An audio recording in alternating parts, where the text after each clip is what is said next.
Jack hit us up and said, what coach in Florida is facing the most pressure next year?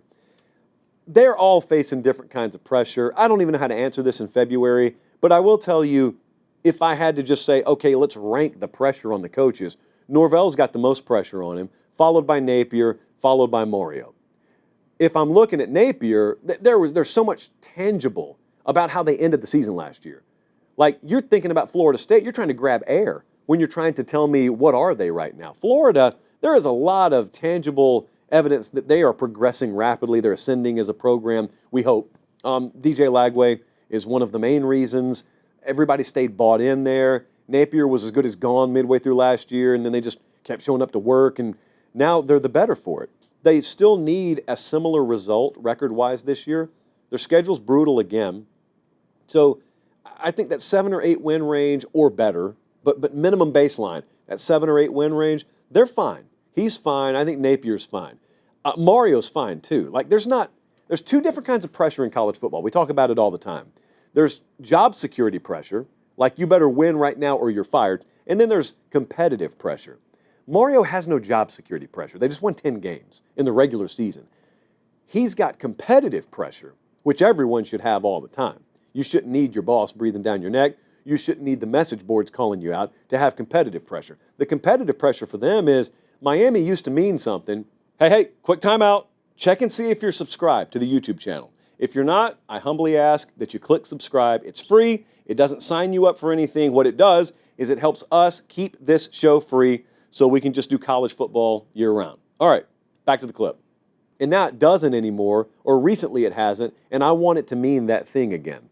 Which means if I've got a Heisman-caliber quarterback and we lead the country in scoring, we better be better than just 10-2.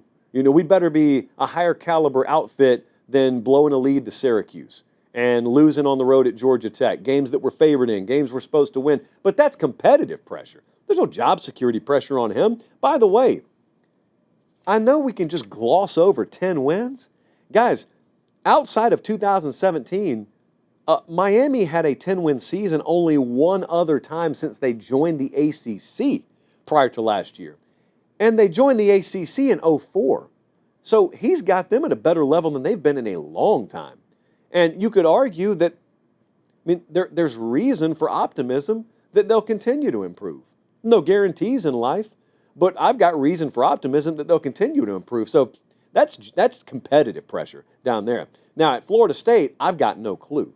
At Florida State, logic says, how could you have job security pressure at Florida State when you just won the conference a year ago? When you just got a contract extension a year ago? And it's one season. It was just one down season. All that makes sense to me.